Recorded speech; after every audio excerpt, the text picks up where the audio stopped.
Hello everyone, welcome to my review of Kikura, a new Guwange and Touhou inspired indie shmup. And for those who do not know, I'm a massive fan of Guwange on this channel. I recently did a 1cc survival guide. I also did a 1cc live at a Japanese event a while back, and I also did an analysis of routes that I use Guwange for. So this game appears on this channel quite a bit, and I've always felt that Cave left this formula on the table too early.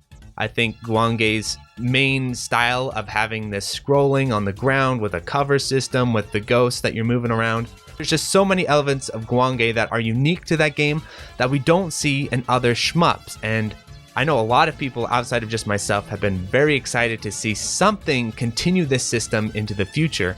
And so when I saw a post for Kikura, and it seems to be this hybrid between Touhou and Guwange, I was very interested to check it out. I know a lot of other people were as well.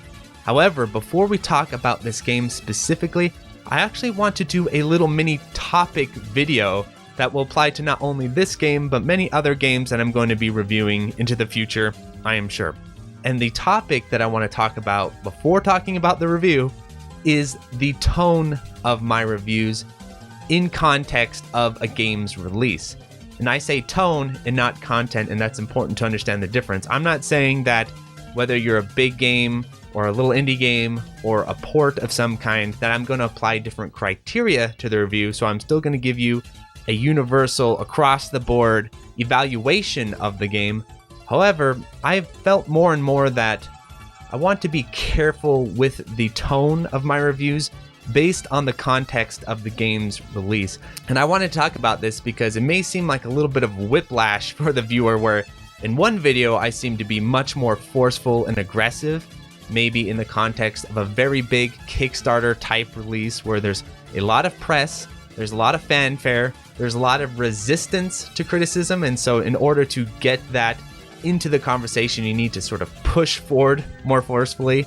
Or in the context of ports, where I've always felt that a port is not like an original release. There's a lot more responsibility for a port, because if you're porting, let's say, a Psycho game, you didn't create that Psycho game, you didn't create the legacy. All you are doing is basically being a mail carrier and delivering the package of the game to the fans. And so that's all you have to do, really, is just do a competent job of delivering the game. And so if you drop the mail and it rolls down the stairs and breaks into 100 different pieces, that's not Psycho's fault, that's your fault. And so I've always felt when it comes to ports especially, I can be a lot more pointed because you're taking on that responsibility in the first place. However, the one demographic that has always given me the most trouble as a reviewer are these smaller release indie shmups like Kikura. And the reason why it's given me trouble is because these games are largely overlooked, they're largely ignored, no one really cares about them, and so the only person who is going to be reviewing these games, or one of the few people that's going to be doing it, is myself. And the sort of painful nature of the world is that I am a much more strict reviewer than most other reviewers out there. And so it does feel a little bit painful where some poor small indie dev is just trying to get their game out there. For the first time, they may not know exactly what they're doing, and they're meeting the Punisher on the other end, and I'm just busting them down to 1,000 pieces. However, that all being said, I do not believe in rubber stamp reviews. I think they are not good for anyone, including the guy making the game, so I will not rubber stamp your game. I will not say, oh, you know, it's fine, it's totally fine, whatever, when I know it's not. I won't do that, so it gets me into this conflicted situation where I don't want to be the one guy that reviews your game and hammers it to hell, but on the other hand, I think it's ethically wrong as a reviewer to overlook a game with flaws in a review. So the way I've been sidestepping this for many years is when people approach me with smaller indie games that I think they're not quite there, I kind of say, you know what, keep working on it, keep at it. I don't think, it's quite time yet, especially for me to review it. You know what I'm saying? I'm doing you a favor by not reviewing it, essentially. In the case of Kikura, however, I feel like because the game has already caught enough attention, and because the game is so enticing for a certain demographic, and a lot of people have been asking me about the game, I feel, okay, I need to review the game. But I want to present the tone in a certain way, which is not This game is trash, garbage, the developer should quit and work on RPGs. Instead, what I'm saying, I think there's a lot of essentials and basics and things that the game could benefit from being worked on. And in the form now, it feels a little bit unfinished. It's not quite done. The game's out, but it's not finished. And so what I want to try and do in this review is not necessarily hammer on the game and say, oh, you know, rage. More like, okay, work on these things, either patch them in or whatever you need to do, or in the future, you know, this could be a learning lesson. And when you make another shmup in the future or follow up or whatever you need to do, this can be some guidance for you into the future. And also, I think this can just be guidance for a lot of developers outside of this specific developer who made this game. Which brings us to our review of Kikura, which is that I think this game has a lot of cool concepts going on, but I do not think it is quite there in terms of quality, in terms of design. There's just a lot of stuff, even on the basics level, that should be addressed, and so I can't really recommend this game, unfortunately. However, if the developer keeps at it, keeps patching, keeps sort of finishing the game, essentially, I'm open to taking a look at it in the future, but for now, I don't think I can recommend it, and here are the reasons. So the first reason, first sort of red flag, is when you're downloading the game, the thing I think is about 5 gigs. Now, at first, that kind of intrigued me. I'm like, 5 gigs? That is interesting. You know, shmups tend to be under a gig or around a gig. You can get higher ones, but especially an indie shmup, those things, you could put those on a Game Boy cartridge, it feels like. Not really, but you know what I mean. They're small little files. So when you're downloading a 5 gig shmup that's an indie shmup, I'm like, ooh, this has got some like Guilty Gear level effects going on. Do they have like videos going in there? What is exactly making this file size so large? And from what it seems, I don't fully know, but it seems like it's just unoptimized, or there's stuff in there that is bulking it up that probably don't need to be there. So there's the first thing that was right off the bat. The second thing is that whenever you launch the game, it kind of has this patcher thing. It kind of reminds me of that Touhou patcher. Whenever you play Touhou games and they have the built-in patcher, kind of reminds me of that, but there's never been a time when I've launched the game where it hasn't done this patching. Even if I close it, launch it, close it, and launch it again, it seems to need to keep applying these patches over and over, and it's just, after a while, as a user, it seems a little bit, again, unfinished, unpolished, not quite professional. So try to get that sorted out where the patcher isn't popping up every single time you launch the game. And there were some times where it was patching a ton, so maybe he was doing a lot of work in between the sessions, which is good. But at the same time, like, it took a long time, and there was actually a few times where the patching failed and I had to like start it again, restart it again. And so I was battling the game before I got to the menu. That's probably not a good thing. And then we get to the main menu, and I actually think this is where the game's very good. Like the main menu, its presentation, like when you look at it right off the bat, it looks polished, it looks slick, the menu looks great, the menu music is solid. Then you go into the options menu. The option menu, when you look at it, it has a language toggle, by the way, so you can do Japanese or English. It looks well enough, right? But then I start to notice, wait, seems to be missing a few things. So the first thing that is missing is there is no built-in rotation, so you can't rotate the game within the game. There is a workaround that you can do where you rotate your display, like in Windows, go to Windows, rotate display, and flip it to portrait flipped or whatever. Then the game will actually rotate, but you have to rotate your display in the operating system. Don't do that. Don't make the players do that, because then it becomes a nightmare when you're trying to handle other things while streaming it. No, don't do that. So have built-in rotation. You definitely need that. The other thing I noticed is there is no auto fire button. So you got your fire, you've got your hyper, you've got your slow-mo, you've got your bomb. There is no auto fire. So again, even Touhou has built-in auto fire. This game does not. So what you need to do then is you need to fire up anti-micro. You need to map C, I believe it is, to turbo, and then, you know, again, you can get auto fire in the game, but you have to do a workaround with anti-micro to make that work. And that's just too fundamental of a feature, I feel, not to have. So go in there, include an auto fire so that people can do the classic Touhou and cave style control, where one button's full auto, one button's concentrated fire, and then the bomb, and then, you know, your other buttons wherever you want. So that needs to be in there.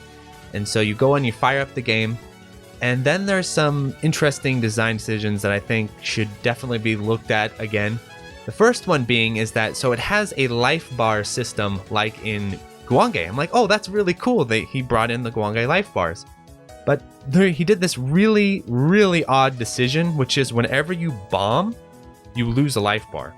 And so when I was first playing, I actually thought the life bar was a bomb meter or bomb counter or something. So because when you bomb, it'd go down. I'm like, oh, it's my bomb counter. And so I was playing and I was getting real confused because I was getting hit and I would lose a bomb and then I'd bomb and lose a life. What's going on? So do not tie the bombs to the life bar. Don't. It's not a beat 'em up. So this is kind of like a beat 'em up idea. It feels like in beat 'em ups, there's desperation attacks, which are kind of like bombs. In a shmup, there should not be forced hits at all. Dodging should always be the better option and a valid option on the table. So that means, in a sense, your bomb is completely useless in this game because theoretically, hitting it makes no sense. Like, let's say you're in a shitty situation. Why would you bomb? The risk reward makes no sense. You will always dodge. Bombing's just stupid because you lose your life. So the bomb is busted with this design decision. I would just say make it simple. Have a bomb counter. Go old school here. Do not go with this life bomb, life bar thing because it makes no sense. Maybe if you ticked off like a fourth of the life bar, it would make sense. And now let's talk about the level design and the movement. So the movement system of the game is not bad, I wouldn't say. It's not like a problem, but I feel like it's not quite fitting the game's level design super well. So basically what's happening is he's using Guwange's style scrolling system pretty closely, right? So Guwange will move all around the screen. You go up, you'll scroll to the left, you'll scroll to the right. You'll scroll all these different directions because you're on the ground.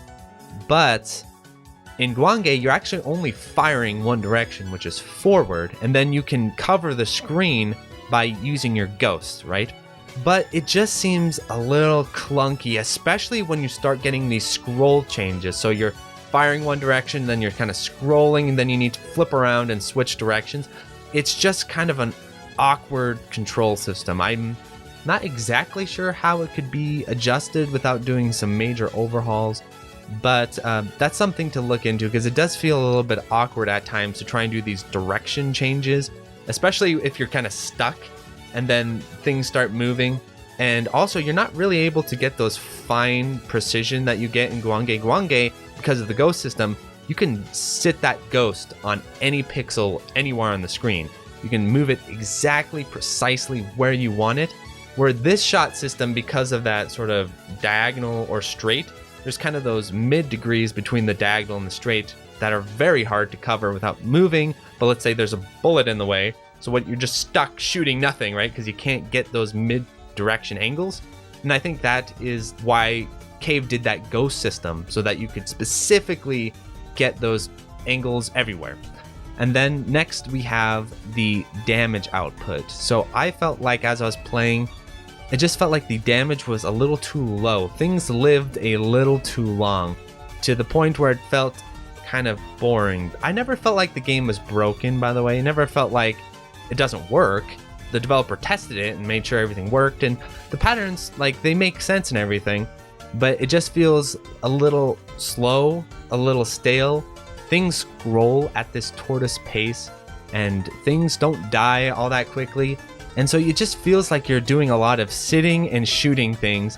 And when you're shooting things, it doesn't feel good for two reasons. The first is there's not a lot of animation on when you hit stuff. There's a little bit, but again, it's a little underwhelming. And the big one, there is no death animations for the enemies. They just pop out of screen. There's no explosions. Guwange is excellent because the death animations in that game are awesome because they explode into blood and it's gory and it's so satisfying and cool, and people scream, and that aspect of Guwange is one of Cave's best. And so this game is really missing out a lot on that sort of design where you kill things, it's satisfying because they explode and there's some sort of effects. Touhou has always been very minimal on this, and I think that's one of my criticisms across all of Touhou, is Zun is very lazy with the death animations. Things just kind of pop out of existence with a little puff of smoke or whatever. But even by Touhou standards, there's not a lot of death animation at all. They just sort of pop off screen. It's not that it breaks the game, but it just makes the game feel unfinished. Like, oh, you forgot to add the death animations, right? Another part of the game that I noticed is the player hit animations and sort of the status of the player in between taking damage. So in a shmup, again, whenever you take a hit, it should be a big deal. It should be painful for the player, but also alert the player that something's happening. So if you take a hit in a game with a health bar like Guwange, you'll get, you'll get some sort of feedback from the game, and a lot of it that you're getting hit, you're getting punished, and when you lose a bar, it's a big deal. All of that really needs to be emphasized, and it feels like in this game, there are times where you're legit playing and that you take a hit and you may not even notice you took a hit because there's just so minimal effects to getting hit. There's not enough there. It feels almost like an old school platformers where you can get stun locked by an enemy and just get stuck there and die. It's not that bad, but it just needs to be worked on more, where there's more probably invul between hits, there's more communication, alerting the player they're getting hit, more of a sort of punish. So that's another aspect. And then, not to go on and on too much, but let's finish by talking about the patterns and the player movement. So I talked about kind of the controls, but on top of that, almost harder than I would say are the looking controls, is the player movement speed. The player movement speed across both ships, either the straight or the spread shot, is glacial. You do not move. It's like Mushi, but slower. You do not move in this game fast at all. And so what happens a lot in the patterns, in the stages, fighting the enemies, not that the patterns are all that fast, or not that it takes lightning fast reflexes to get around them, but you're so slow that even if you see them coming from a mile away, you're like a turtle on a highway and there's a semi truck coming at you. You're like, trying to move your legs, but the semi is just going 70, it'll crush you. That's kind of how it feels during those boss fights, where normal movement speed, the boss fights and patterns aren't that complex or difficult, but it's just getting out of the way is so difficult because you're so slow. So I would definitely say you need to take a second look at the movement speed, up that movement speed, because it's just too slow. And then finally, just to talk about the patterns and enemies themselves, the developer has a sense. Again, there's a lot of potential here. I think the developer has a sense for, okay, this is how you put together a pattern, it's how you put together enemies. Like, it's not poorly done, I would not say that, but I would say it's a little bit basic. It's basically done. It needs a little bit more oomph, X factor in the enemy patterns as in the stages, and also in the boss patterns. Now, again, it's a little bit hard to tell because there's sort of a cascade of mechanics here where, let's say he increases the movement speed and the movement speed feels better, maybe I'd feel differently about the patterns, so that's what's tricky about these criticisms, is sometimes, like, when one thing goes wrong, the dominoes begin to fall, right? So you kind of messed up the movement speed, and now your patterns are underwhelming because now you have slow movement speed, and you have to have kind of underwhelming patterns to compensate for the slow movement speed, and it all sort of just cascades on itself. So this is why I don't want to get too specific with my criticism of the game. Really, to kind of unlock that area of criticism, you have to get the basics down a little bit more. So that's what I would recommend. Keep working on it, keep patching it if that's your desire. And I guess the sort of hidden benefit of being a smaller indie shmup is that, you have a lot of room to work with as far as continuing to patch it and update it, because you don't have big publications coming in and, Metacritic scores and all that sort of stuff. So I would say just keep at it, try and upgrade the game as much as possible, and kind of go over these basics here and try and hone them in. So that's been my review of Kikura. Of course, it was much longer than it was supposed to be. Please like, subscribe, tell all your friends about the channel, and I don't want to be discouraging, because I know getting into the genre of shmups is not an easy one, and there's some early hurdles usually every shmup developer goes through trying to figure this stuff out. Or you can be like the Zero Ranger guys and work on your game for 10 years, so there's always a bit of a learning curve here. Thanks so much. Adios, everyone. So thank you to the $5 patrons: 100, Dingo, Another Joe, Anthony A, Anthony Iodice, Aaron Solis, B. Reality, Bo, Ben, Borgie22, Brian Shiver, Chris Yuzefovich, Chronic Burnout 3, Climby Coyote, Cook Some Soup, Corey Mark, Des Audio, Darren Griffin, Disco Staslea, DJ420, Praise It, Eric H, FCK, Full Set, Retro Schmupper, Housu, JLab, JB RPG, John Kelly, Gameboy Guru, K, K2, KZ, Khalil Reedy, Contain, Larridge, Malaise, Mark Toms, Matter Oso, Matthew Deragish, Maz, Megadeth859, Minung, Mechalin, Michael Stum, Mitchell Y, Queen Charlene, Nathaniel Davis, and Electron, Neon Diger Games, Oklo Kugels, Rattlecat, Raoul, Real Skeen, Riff Mason, Rolf015, Sarah, Scanline City, Seesaw FW, 7 Overdose, Shmup Junkie, Sari Pong, Steve Fiction, The Boot Rex, The Dirty Screech, The N1, The Old Bensta, Tiram Sugumo, Twilight EX, Unikoi Roots, Wabby Legs, and Utakaya. Thanks for watching.